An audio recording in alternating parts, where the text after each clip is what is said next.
अच्छा, रियाज साहब से ज़रा ये समझने की कोशिश करेंगे कि ये पेट्रोल, डॉलर ये जो चीज़ें नीचे आ रही हैं और इसका क्रेडिट जो है वो किसको जाना चाहिए और दीगर और अहम मामलात भी डिस्कस करने हैं उनके साथ। राजा साहब ये बताइएगा कि ये जो पेट्रोल और अभी डॉलर नीचे आ रहा है, ये क्रेडिट किसको देना है? ये क्रेडिट मियाँ शहबाज शरीफ साहब को जाता है, जिन्होंने मुल्क को डिफॉल्ट होने से बचाया, जिन्होंने इतनी मेहनत की, जो कि मुल्क इमरान खान इस हालत पे ले गए थे कि डिफॉल्ट होने जा रहा था। आज पेट्रोल हुँ, हुँ। 600 रुपए लीटर होना था, इसी तरह बाकी चीज डॉलर भी 400 पे पहुंचा होना था। तो मुल्क जो को डिफॉल्ट होने से बचाने का सबसे बड़ा क्रेडिट जो है वो सागदार साहब को और शहबाज शरीफ साहब को जाता है।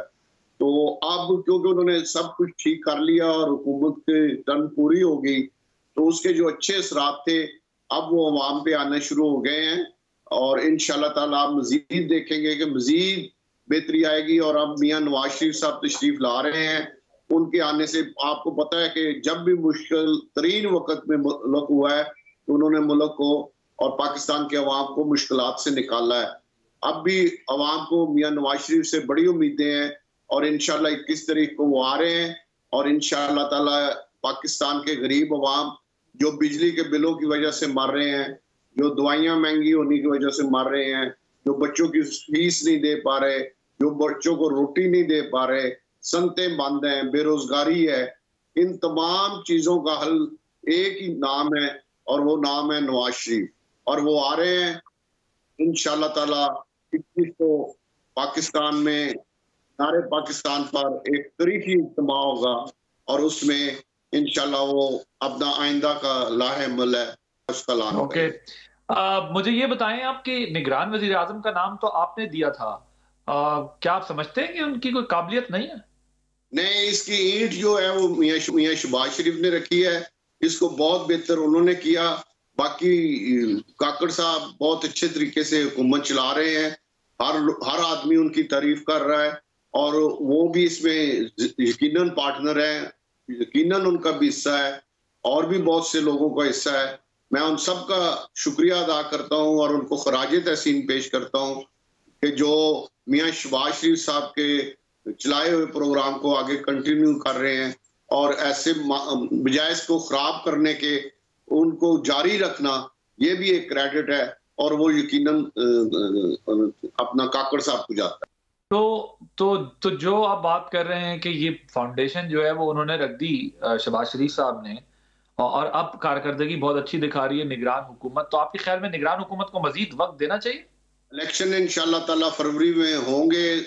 ये अभी इतराजात हो रहे हैं, उसके बाद फाइनल हल्काबंदी लगेगी, उसके साथ ही शेड्यूल आएगा और फरवरी में इंशाल्लाह इलेक्शन जरूर होने चाहिए, आगे नहीं जाने चाहिए और नहीं जाएंगे इंशाल्लाह ताला फरवरी में इलेक्शन। अच्छा, मुझे ये बताएँ राज साहब, ये बताएँ कि आपको जो है वो नून लीग के टिकट की यकीन दहानी पहले हुई या शमूलियत के बाद हुई है? किस वक़्त हुई है? क्योंकि आप अपने एक इंटरव्यू में ये बात कह चुके थे सिंध हाउस में, टिकट की बात आपने की थी, उस वक़्त की ज़मानत आपको किसने दी थी? ज़रदारी साहब ने दी थी, मियाँ साहब ने दी थी, किसने दी थी? नहीं, आप थोड़ा सा मेरा ख्याल भूल रहे हैं। काशिफ अब्बासी साहब ने पूछा था कि आपका आइंदा कल क्या लाएमल होगा, तो मैंने सिर्फ इतना कहा था कि आइंदा हो सकता है कि मैं मुस्लिम लीग नून ज्वाइन करूं, ये बात सिर्फ हुई थी। और उसके बाद फिर हम अभी इमरान खान की जब हुकूमत खत्म हुई, हम तो उसके खिलाफ थे, खुल के खिलाफ थे। अदम एतमाद से 2.5 साल पहले मैंने जहांगीर तरीन साहब के साथ खड़े होकर प्रेस कॉन्फ्रेंस की थी। मैं तो जब पूरे अरूज पर था इमरान खान, उस वक्त उसके खिलाफ अलान बगावत किया था। अब तो लोग छोड़ रहे हैं जो जब वो जेल में है। मैंने जब वो सब एक पेज पे थे, मैंने उस वक्त इमरान खान के खिलाफ अलान बगावत किया था या उसे कहा था कि आप चीजें गलत कर रहे हैं। उसके बाद मैं अपोजिशन लीडर बन गया तो मैंने बारहा कहा कि मैं आइंदा का सियासी ऐलान लाहेमल जो है वो जब मैं अपोजिशन के अहदे से रिटायर होऊंगा तो उसके बाद करूंगा। फिर जैसे ही रिटायर हुआ तो मैंने हल्के के लोगों से मशवरा किया और सब लोगों ने यक जुबान होकर कहा कि हमें मुस्लिम लीग नून में जाना चाहिए। और उसके बाद फिर मैं मियाँ नवाज शरीफ साहब को लंदन में मिला अभी चंद रोज पहले और मैंने मुस्लिम ओके, लीग नून ज्वाइन की। ठीक। मुझे ये बताइए कि ये ऑपोज़िशन लीडर आपको किसने बनाया था? ये आपको जरदारी साहब ने बनाया था या शहबाज शरीफ साहब ने बनाया था? किसने किरदार अदा किया था? मेरे ग्रुप का था। मेरे ग्रुप के सारे लोगों ने मुझे लिख के दे दिया था। 22 के 22 लोग थे, सब ने साइन करके मुझे दे दिया था। और इसका तरीकाकार भी यही होता है कि जिसके पास मेजॉरिटी हो। मेरे मुकाबले में गौस शाह साहब भी कैंडिडेट थे, लेकिन उनके पास सिर्फ 5 वोट थे और मेरे पास 21 वोट थे। तो जाहिर है जिसके पास शख्सियत हो उसने अपोजिशन लीडर बनना था। मुझे मेरे ग्रुप ने अपोजिशन लीडर बनाया। ओके। अब जरा ये मुझे बताएं कि मियां साहब वापस आ रहे हैं, तो उनके लिए कोई कानूनी रुकावटें हैं? कोई प्रॉब्लम उनके आड़े आ सकती है? ये तमाम बंदोबस्त कर लिया गया है कि प्रोटेक्टिव बेल मिल जाएगी उनको और वो रिलैक्स होंगे?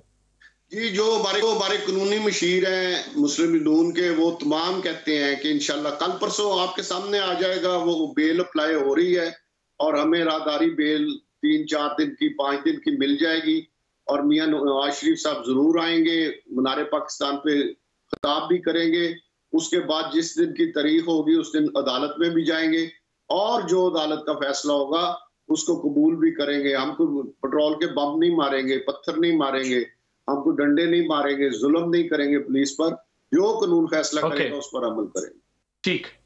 तो वजीर आजम कौन होंगे? मियां शहबाज शरीफ होंगे या मियां नवाज शरीफ होंगे? यकीनन शहबाज शरीफ साहब कह रहे हैं कि नवाज शरीफ आ रहा है अगला वजीर आजम, तो मैं भी यही कहूंगा कि यकीनन मियां नवाज शरीफ साहब ने अगले वजीर आजम आ रहे हैं। तो कितनी कितनी पंजाब में नून लीग सीटें जीत जाएगी? क्या गारंटी है आपके पास? पंजाब में मुस्लिम लीग नून इस वक्त मुझे स्वीप करती नजर आ रही है। बहुत ज्यादा सीटें होंगी, मुश्किल से कोई 10-12 सीटें शायद इधर उधर हो, बाकी तमाम सीटें मुस्लिम लीग। ओके, मैं जरा फारूक हबीब साहब के मामले पे भी आपकी राय जानना चाहता हूँ। आपके शहर से हैं, कल उन्होंने अपनी प्रेस कॉन्फ्रेंस किया है, संगीन इल्जामात लगाए हैं चेयरमैन पीटीआई के ऊपर। क्या कहेंगे, आपकी क्या राय है इस बारे में? देखें जी, ये लोग जब इमरान खान पूरे अरूज पे था तो उसको, वैसे तो वो खुद भी बेवकूफ आदमी था, लेकिन उसको गुमराह करने वाले लोगों में से एक फर्रुख हबीब साहब भी थे। और जितना ये उसके हर चीज को सराहते थे, उनके बयान उठा के देख ले, मुझे कहने की जरूरत नहीं। और अब जब इमरान खान जेल में है, उस पर जो इल्जाम कल उन्होंने लगाए हैं, मैं समझता हूँ कि ये उन्होंने कोई दुरुस्त जो कलमात इमरान खान के बारे में कहे हैं, मेरा ख्याल है उसको मरवाने वाले भी यही हैं और अब उसकी कब्र में जनाजा भी यही उतार रहे हैं। बस इस तरह से सियासत में होता है। ओके, आप मुझे ये बताएं कि आप समझते हैं कि उनको ये इल्जामात नहीं लगाने चाहिए थे, लेकिन अब जरा ये बताएं कि आपके ताल्लुकात जो जहांगीर तरीन साहब के साथ बहुत अच्छे हैं, तो आपकी क्या मुस्तकबिल में ये कोशिश है कि पीएमएल-एन का और इस्तेहकाम पाकिस्तान पार्टी का भी कोई अलायंस बन जाए? जी, वो जो जहांगीर तरीन साहब मेरे बड़े भाई हैं, मेरे लिए तराम की जगह है। सियासत में सब कुछ मुमकिन होता है, लेकिन अभी तक जो मुस्लिम लीग नून, क्योंकि आपको पता है मुझे तो अभी 10-15 दिन हुए हैं मुस्लिम लीग नून में, लेकिन जो मैंने यहाँ मूड देखा है या जो मुझे समझ आई है, मेरा ख्याल है मुस्लिम लीग नून इलेक्शन से पहले किसी से इताअत करती मुझे पंजाब में